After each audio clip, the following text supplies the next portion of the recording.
안녕하십니까, 태백산직입니다. 하버드대 행복학 명강의 느리게 더 느리게입니다. 나눔이 없는 인생은 그 자체로 징벌이다. 환경운동가이자 해양생물학자인 네이첼 카스는 나눔에 대해서 이렇게 말했습니다.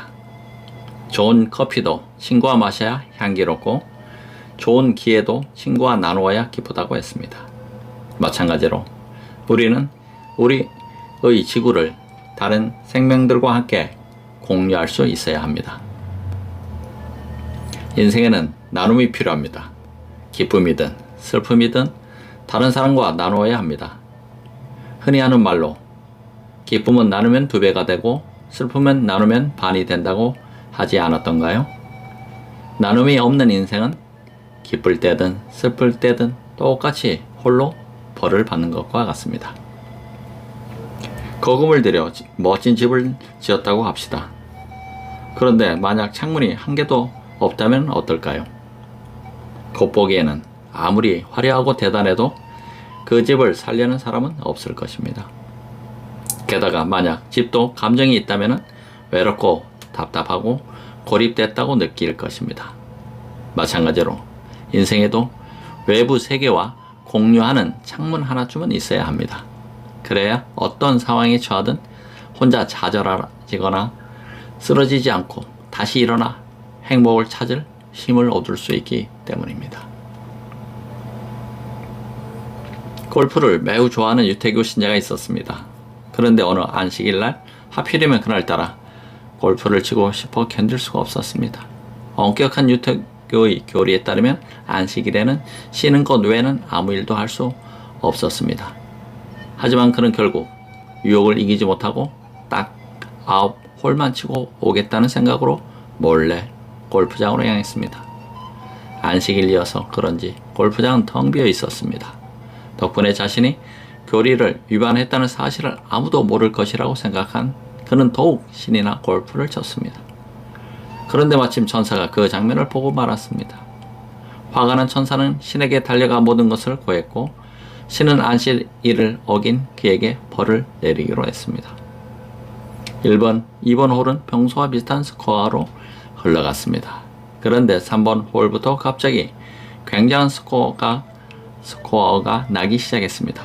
마침내 마지막 9번 홀까지 쳤을 때 그는 자신이 골프를 시작한 이래로 가장 높은 점수를 냈음을 깨달았습니다. 심지어 프로 선수를 또 꿈에 그리는 그런 스코어였습니다. 그는 말로 표현할 수 없는 기쁨에 발짝발짝 뛰었습니다. 그 모습을 본 천사가 이해할 수 없다는 듯 신에게 물었습니다. 신이시여, 저 사람에게 벌을 내리신다고 하지 않으셨습니까? 그런데 저게 벌인가요? 그러자 신이 웃으며 대답했습니다. 물론 벌이지. 그는 생애 최고의 점수를 그 누구도 놀랄만한 성적을 거두었습니다. 하지만 안식일 규례를 어기고 몰래 나왔기 때문에 그 사실을 아무에게도 자랑할 수가 없지요. 그것만큼 큰 벌이 또 어디 있겠느냐. 일상생활에서 나눔은 매우 중요합니다. 타인과 공감하고 같은 감정을 나눌 때 우리는 비로소 더 넓고 행복한 세계를 만날 수 있습니다. 하지만 홀로 문을 걸어 잠그고 모든 것을 독식하는 사람은 결코 고인물처럼 생활하게 됩니다. 생명의 기운이라고는 전혀 없이 오직 썩어가는 냄새와 우울함만이 가득한 그런 생활 말입니다. 혼자서는 아무리 재밌는 곳에 가도 흥이 나지 않습니다. 노래방에 가도 곁에서 함께 노래를 부르며 박수를 쳐줄 친구가 없으면 재미가 없습니다. 영화를 홀로 보는 것도 좋지만은 영화를 보고 난 뒤에 함께 이러쿵저러쿵 감상평을 나눌 일행이 있다면 즐거움은 배가 됩니다. 우리는 가끔 혼자 있기를 바랍니다. 하지만 늘 혼자 있기를 바라지는 않습니다. 사람은 어쨌든 사회적 존재이고 누군가와 더불어 살아야 하기 때문입니다. 벨 여사는 매우 부유했습니다. 그녀는 매우 크고 아름다운 정원을 가지고 있었는데 많은 사람이 이 정원을 찾아와 휴식을 취했습니다. 젊은이들은 푸른 풀밭에 앉아 햇볕을 쬐었고 아이들은 꽃밭에서 나비를 쫓았으며 노인들은 정원의 작은 연못가에 앉아 낚싯대를 들이웠습니다. 심지어 텐트까지 챙겨와서 여름밤의 정취를 즐기는 사람도 있었습니다. 하지만 벨 여사는 사람들이 자신의 정원에서 노닥거리는 것이 영 마음에 들지 않았습니다. 그녀는 이런저런 방법을 궁리한 끝에 마침내 좋은 수를 떠올렸습니다. 그리고 하인을 시켜서 당과 같이 적힌 팻말을 정원 앞에 내걸도록 했습니다. 정원에 오신 여러분을 환영합니다. 여러분의 안전을 위해 한 가지 알려드립니다. 얼마 전부터 곧 덤블 근처에서 종종 독사가 발견되고 있습니다. 만약 물리게 될 경우 30분 안에 응급처치를 하지 않으면 목숨을 잃을 수도 있는 아주 위험한 독사입니다. 참고로 이곳에서 가장 가까운 병원은 차로 50분 거리에 있습니다. 감사합니다. 효과는 금방 나타났습니다. 정중하면서도 무시무시한 내용이 담긴 팻말을 본 사람들이 정원의 발길을 뚝 끄는 것입니다. 한동안 벨 여사는 인정이 사라진 정원을 바라다 보며 매우 만족해했습니다. 그런데 사람들이 더 이상 찾아오지 않자 정원에는 조금씩 잡초, 덤불이 우거지기 시작했습니다. 그렇게 몇 년이 흘렀습니다.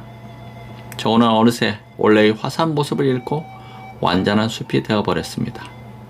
그리고 벨 여사가 허풍으로 했던 말도 사실이 되었습니다. 숲으로 변한 정원에 독사가 기어 다니기 시작한 것입니다.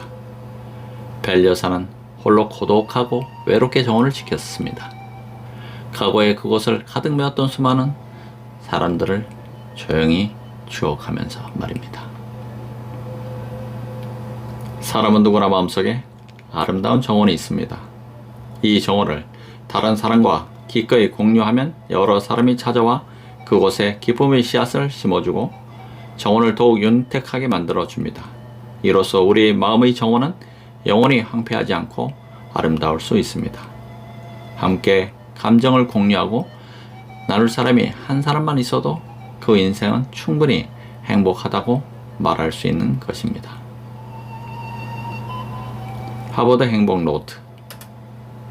하버드 대학교의 행복학 강의에서는 나눔의 중요성을 특별히 강조합니다. 또한 나눔이 없으면 어떠한 감정이든 메마르게 됩니다. 어떠한 재물도 결국 그 가치를 잃게 된다고 가르칩니다. 성공은 다른 사람과 나눌 때 비로소 의미를 갖고 기쁨 또한 함께 공유할 때 오래도록 지속될 수 있습니다. 삶 속에서 나눔을 실천해 봅시다. 인생을 감옥으로 만드는 편협함. 2007년 하버드 대학교는 30년 만에 처음으로 대대적인 학과 개편을 진행하고 8개의 과목을 신설했습니다. 하버드 출신의 인재들이 다양한 가치관과 풍습, 제도를 이해하고 미국의 편협한 관념을 극복할 수 있도록 돕는 데 목적을 둔 과목들이었습니다.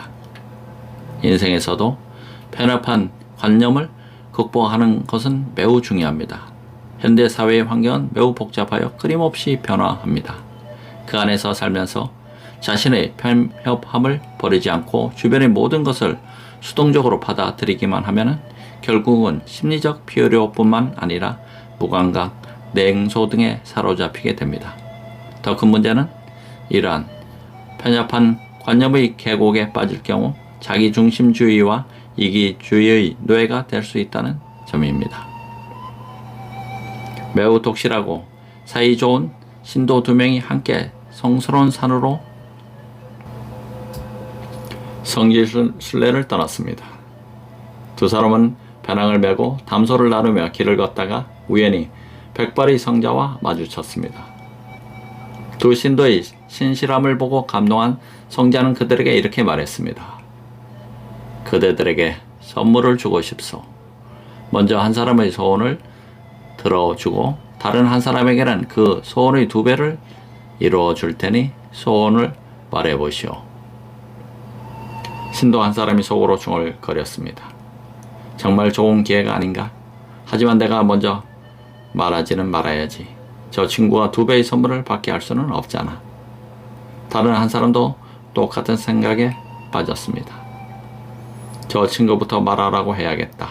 기왕이면 내가 2배로 받는 게 낫잖아. 두 사람은 짐짓 자신이 양보하는 척하며 서로에게 먼저 말할 기회를 미뤘습니다. 그러나 대화가 오갈수록 점점 언성이 높아지더니 마침내 싸우기 시작했습니다. 감정이 격해질 대로 격해진 상황에서 한 사람이 화를 참지 못하고 고래고래 소리를 질렀습니다.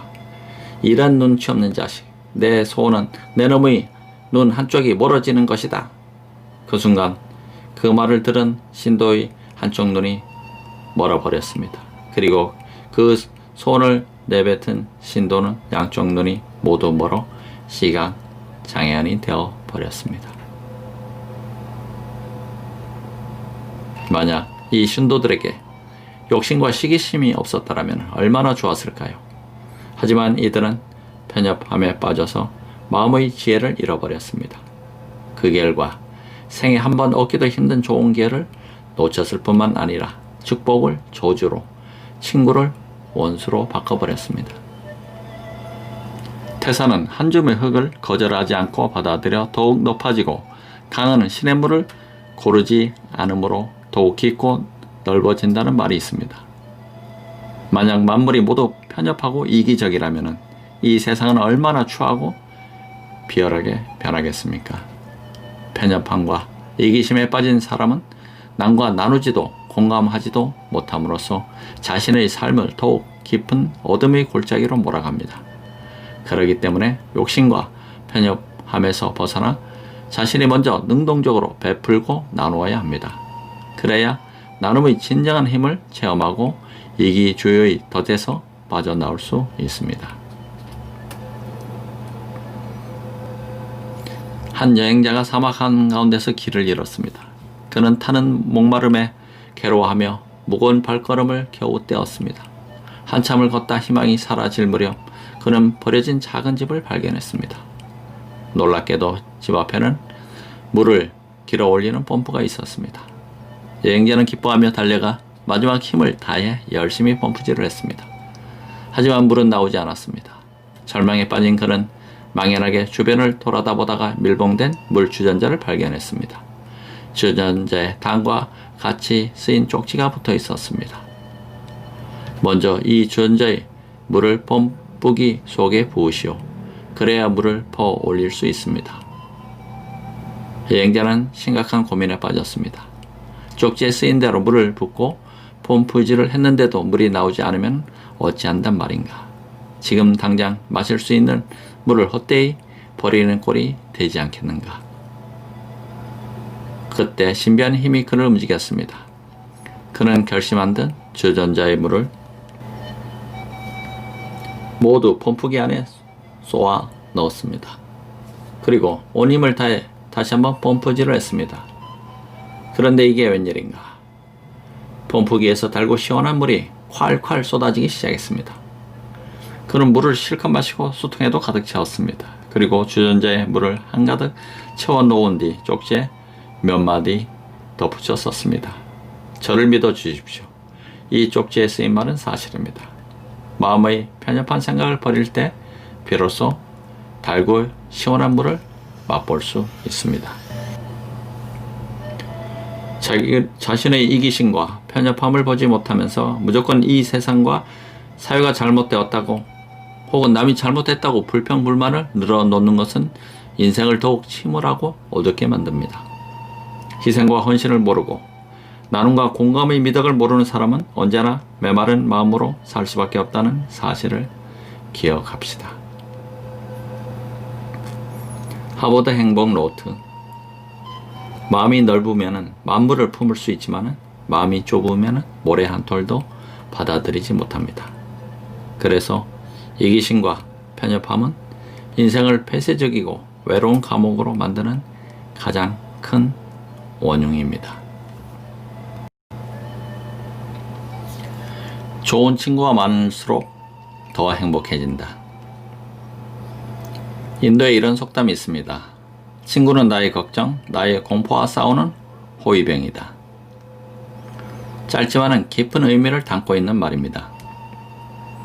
좋은 친구는 질퍽이는 진흙탕 속에서 몸을 의지할 지팡이요, 모든 고난과 어려움을 이기게 하는 힘입니다.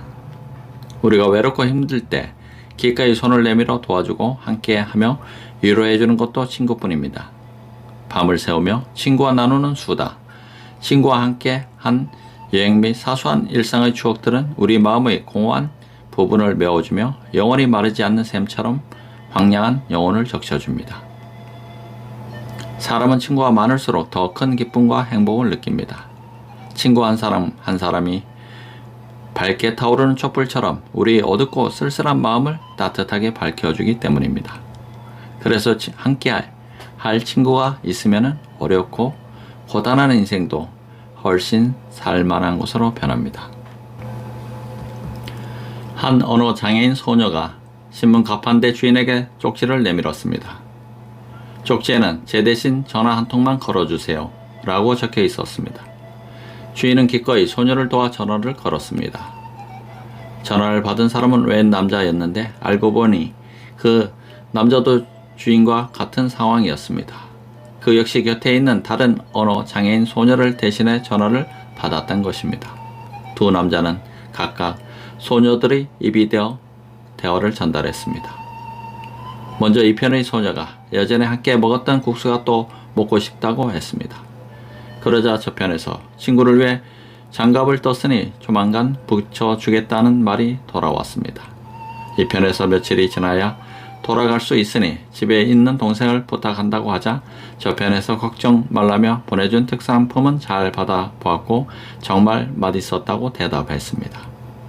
대화 자체는 많지 않았지만은 소녀가 먼저 글을 쓰고 그것을 남자가 읽은 뒤 또다시 대답을 듣는 식으로 통화가 이루어졌기 때문에 꽤 오랜 시간이 걸렸습니다. 하지만 통화가 끝났을 때 소녀의 얼굴에는 기쁨과 행복함이 가득했습니다. 통화를 마친 후 소녀는 주인에게 방금 통화한 사람은 자신의 가장 친한 친구이며 매월 6일 이 시간에 전화를 하기로 하고 벌써 몇 년째 그 약속을 이어왔다고 말했습니다.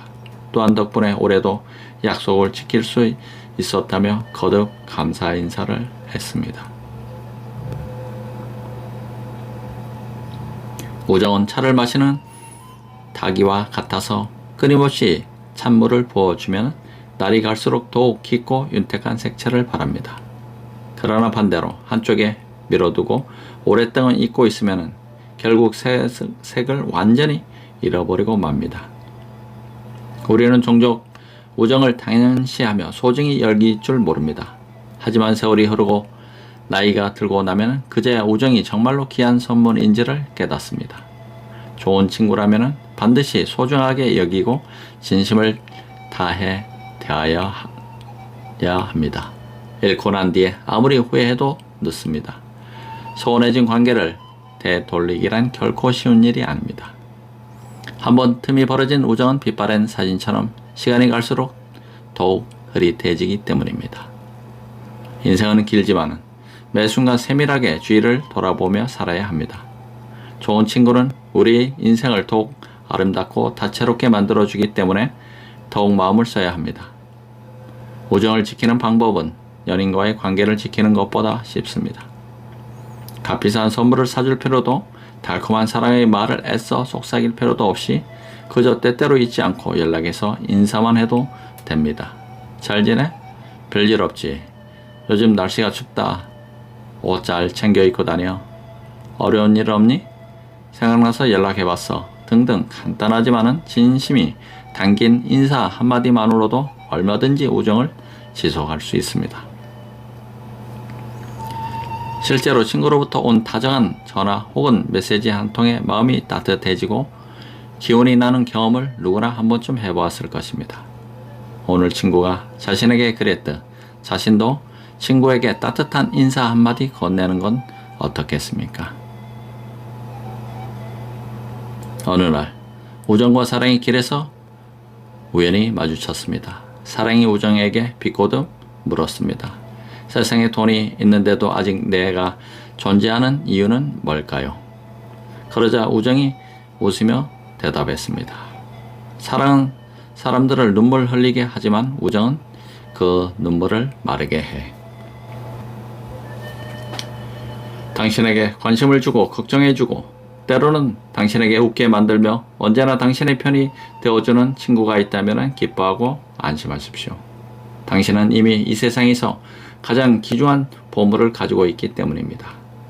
언제든 스스럼 없이 기쁨과 슬픔을 나눌 수 있고 아플 때 서로에게 힘이 되어주며 어렵고 힘들 때 기댈 어깨를 내어주는 친구가 있다니 얼마나 감사하고 행복한 일입니까?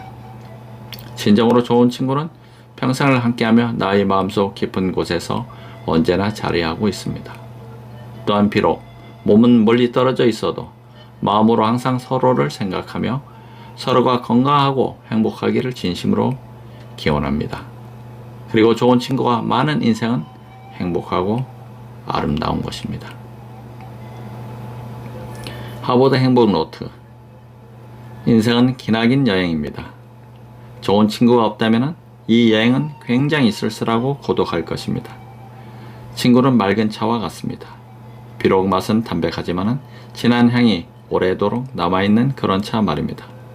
또한 친구는 오래된 술입니다. 세월이 흐를수록 더 깊은 향과 맛이 더해지기 때문입니다. 친구의 수만큼 우리 인생에는 감동이 늘어갑니다. 그래서 친구는 각박한 이 세상을 꿋꿋이 살아갈 힘인 것입니다.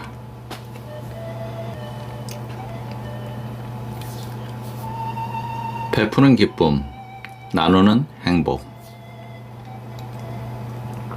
미국의 유명한 현대 무용가 이사도라 덩컨은 이기주의자는 자기 이익을 챙길 뿐만 아니라 다른 사람의 이익을 무시하는 사람이다라는 말을 남겼습니다. 자기 중심적인 사람은 항상 자신이 얼마나 많은 이득을 얻을 수 있을지를 계산하며 최대한 많은 이윤을 얻어내려고 머리를 굴립니다. 게다가 자기 자신을 위한 일이라면 남의 거대도 거리낌 없이 손을 댑니다. 그런 의미에서 보면 덩컨은 정확한 말을 한 셈입니다. 어떤 사람은 이타적으로 살면 결국 자신만 손해를 본다는 생각에 남에게 베푸는 것을 주저합니다. 하지만 실상 그렇지 않습니다. 특히 사랑은 먼저 아낌없이 베풀 때 비로소 더 큰 우정과 사랑이 되어 돌아옵니다. 또한 선의를 갖고 다른 사람의 입장에서 생각하고 배려할 때 우리는 삶 속에서 더 많은 보람과 기쁨을 찾을 수 있습니다. 학업 성적이 아주 우수한 학생이 있었습니다. 그는 매우 교만해서 늘 다른 사람을 무시했습니다. 같은 반 학생이 일부러 찾아와 질문을 해도 대답조차 하지 않기가 일쑤였습니다. 공부에 관한 것은 말할 것도 없고 평소 학교 생활에서도 다른 친구들과 거의 어울리거나 협동하지 않았습니다. 당연히 친구가 없었습니다. 세심한 담임 선생님은 이 모든 상황을 파악하고 어느 날 그를 불러 친구들과 어울리지 않는 이유를 물었습니다. 애들은 항상 제게 와서 이건 어떻게 풀어야 하냐, 저건 무슨 뜻이냐 물어요. 제가 혼자 열심히 공부해서 얻은 지식을 왜 그 녀석들에게 공짜로 알려줘야 하나요? 자기네들도 알아서 공부해야지요. 그가 우르퉁한 얼굴로 투덜대자 선생님은 잠시 생각을 하더니 초안을 꺼내며 말했습니다. 이 죄에 불을 붙여보겠니? 그는 초에 불을 붙였습니다. 그러자 선생님은 초 몇 개를 더 꺼내 그에게 내밀었습니다. 자, 이제 첫 번째 초에 붙인 불로 여기 있는 초들에 불을 붙여보렴. 이번에도 그는 잠잠고 선생님의 말씀을 따랐습니다. 그 모습을 보던 선생님이 살포시 웃으며 말했습니다. 이 초들의 불은 첫 번째 초의 불을 옮겨 붙인 것이지. 그런데 한번 보렴. 그 첫 번째 초의 불이 꺼지거나 줄어들었니? 아니요. 너의 지식도 이 촛불과 같단다. 다른 친구들과 공유하고 나눈다고 해서 없어지거나 사라지지 않아. 오히려 지식을 나눔으로써 너는 친구와 우정이라는 새로운 선물을 얻게 되고 더 큰 기쁨과 만족을 느낄 수 있단다. 어때? 이게 더 좋지 않겠니? 그는 아무런 대답도 하지 않았지만은 무언가 깊이 생각하는 표정이었다. 그날 이후 그는 조금씩 반 친구들에게 먼저 다가가 말을 걸고 공부를 도와주기 시작했습니다. 시간이 흐를수록 그의 곁에는 친구들이 점점 더 많아졌고 그는 예전보다 훨씬 즐겁고 행복한 학교 생활을 하게 되었습니다. 다른 사람에게 기쁨을 주며 자기 자신도 기쁨을 얻게 됩니다. 주면은 누군가가 슬퍼하며 눈물을 흘리는데 뭐라고 위로해야 할지 알 수 없다면 그저 조용히 그의 곁을 지켜 주어라. 단지 함께 있어주는 것만으로도 슬픈 이에게는 충분한 위로가 되기 때문입니다. 만약 누군가가 외로움과 쓸쓸함에 몸을 떨고 있다면 잠시 하던 일을 내려놓고 말동무가 되어 주어라. 온정을 베푸는 데 인색하지 말고 아낌없이 나누라는 뜻입니다. 타인에게 관심과 사랑을 건넨다고 해서 자신이 손해볼 일은 없습니다. 사랑을 나누면 줄어들기는커녕 오히려 몇 배의 사랑과 행복이 되어 돌아옵니다. 그래서 베품은 삶의 수준을 한 단계 높이는 비밀인 것입니다. 어느 마을에 아주 인색한 부자가 살았습니다. 그는 남에게 동전 한 푼 그냥 준 일이 없을 정도로 매우 인색했습니다. 하지만 어떤 일인지 아무리 돈을 긁어모아도 마음은 전혀 행복하지 않았습니다. 어느 날 부자는 어느 산에 마시기만 하면 행복해지는 샘물이 있다고 소문을 들었습니다. 그는 기뻐하며 커다란 물통을 들고 당장 그 산을 찾아갔습니다. 가던 길에 우연히 마음씨 좋은 노인을 만나 자세한 위치까지 알게 되었습니다. 노인은 길을 가르쳐주며 이런 말을 덧붙였습니다. 한 가지만 기억하시오. 물을 떠서 돌아가면 반드시 주변 이웃과 나눠 마셔야 하오. 노인과 헤어진 후 부자는 금방 행복의 샘물을 찾았습니다. 물통 가득 샘물을 담은 그는 노인의 말은 새까맣게 무시한 채 누가 알세라 몰래 집으로 들어갔습니다. 처음부터 다른 사람과 나눠 마실 생각이 없었던 것입니다. 그는 혼자 행복해질 것에 기뻐하며 뚜껑을 열고 물을 따랐습니다. 그런데 물은 온데간데 없고 그 대신 이렇게 적힌 쪽지가 나왔습니다. 자신의 행복만 생각하는 사람은 영원히 행복해질 수 없다. 가난한 사람이 부처에게 물었습니다. 나는 왜 성공하지 못합니까? 베푸는 법을 배우지 못했기 때문이니라. 가난한 사람이 다시 물었습니다. 저에게는 아무것도 없는데 어떻게 베푸라는 말입니까? 그러자 부처가 웃으며 말했습니다. 아무것도 없어도 베풀 수 있는 것이 많다. 첫째는 화안시라 하여 웃는 얼굴을 베푸는 것이다. 둘째는 언시로 칭찬하고 격려하는 말을 많이 하는 것을 가리킨다. 셋째는 심시 마음의 문을 열고 남에게 진실함을 베푸는 것이고, 넷째는 안시 선의 어린 눈빛을 보내는 것이다. 다섯째는 신시로 남을 돕는 행동을 하는 것이고, 여섯째로 자시로 남에게 양보하는 것이다. 마지막은 방시다. 이는 다른 사람을 품는 마음가짐을 갖는 것을 말한다. 베풀고 나눌 줄 아는 사람은 어딜 가나 사랑과 환영을 받는다. 그리고 자신이 베푼 것보다 더 많은 것을 보답으로 얻는다. 남을 사랑하고 돌보는 것은 자신의 인생길을 넓게 여는 것과 같다. 그래서 나누고 베풀수록 우리의 삶은 더욱 풍성하고 행복해진다. 하버드 행복 노트. 하버드 대학교의 졸업생은 사회에 진출하고 난 뒤에도 끊임없이 학교를 지원합니다. 이는 이미 대대로 이어진 하나의 전통입니다. 많든 적든 경제적 지원을 함으로써 자신을 길러준 학교에 대한 고마움을 표현하는 것입니다. 사람과 사람의 관계도 마찬가지입니다. 베풀고 나누며 감동과 감사를 잊지 않을 때만이 비로소 진실한 우정과 사랑을 얻을 수 있는 것입니다. 이기심과 인색이 친구를 나무로 만든다. 러시아의 소설가 이반 투르게네프가 말했습니다. 이기적인 인간은 결국 열매를 맺지 못하는 나무처럼 외롭고 고독하게 말라간다. 이기적이고 자기만 생각하는 사람은 누구와 친구가 되든 유익을 주지 못합니다. 그나마 라이벌은 공명정대하게 경쟁하며 자신의 강점과 약점을 분명히 파악할 수 있게끔 해주지만은 이기적인 친구는 쓸데없는 감정 소모와 무의식적인 상처만을 남기기 때문입니다. 이기적인 사람은 타인에게 자신에게 베푸는 친절과 배려를 당연하게 생각하면서 정작 자신은 아무것도 내놓으려 하지 않습니다.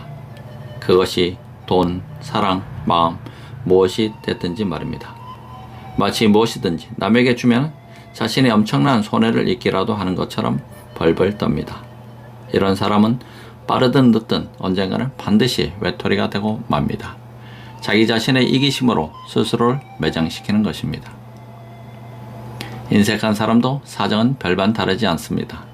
무릿속으로 늘 계산기를 두드리는 이들은 이해득실에 과도하게 민감하며 발자크의 소설 외제니 그랑데에서 수존노인 그랑데가 소설이 진행되는 내내 독자의 눈살을 찌푸리게 할 정도로 인색하고 편협한 면모를 보이다가 결국 희극적이면서도 비참한 결말을 맞고 맙니다. 오로지 재물만 추구하고 사사건건 이해득실을 따지는 사람이 결국 어떻게 스스로의 욕심에 의해 삼켜지고 고립되는지를 이 소설은 매우 적나라하게 보여줍니다. 물론 친구 사이는 신뢰가 기반입니다. 하지만 오랫동안 진실한 우정을 유지하고 싶다면 서로 간의 신뢰만 믿고 상대방을 방치해 두지 말고 세심하게 살피고 아껴야 합니다. 우정에는 넓고 후한 마음이 필요합니다. 그래서 이기심과 인색함으로 마음이 가득한 사람은 진실한 우정을 쌓기가 어렵습니다. 심지어 어쩌다 운 좋게 친구를 사귀어도 결국 스스로 그 관계를 망쳐버릴 공산이 큽니다.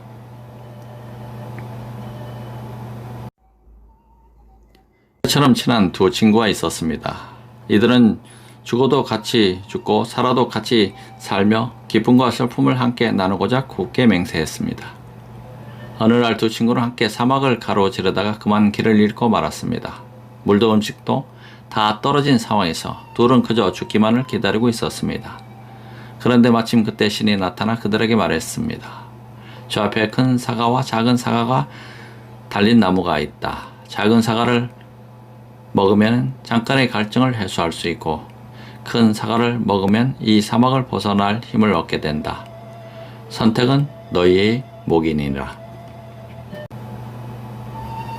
두 친구는 서로에게 큰 사과를 양보하느라 아무도 사과를 따러 가지 않았습니다. 그렇게 실랭이를 벌이는 동안 날은 저물었고 두 사람 모두 잠이 들었습니다. 다음 날 아침 잠에서 깬 한 친구는 다른 친구가 보이지 않음을 알고 황급히 사과나무로 뛰어갔습니다. 나무에는 자그마한 사과 한 개가 남아 있었습니다. 그는 친구의 이기적인 행동에 상처를 받고 깊은 실망과 절망에 빠졌습니다. 어쩔 수 없이 그는 사과를 따먹고 계속해서 사막을 걸어갔습니다. 그런데 얼마를 걸었을까?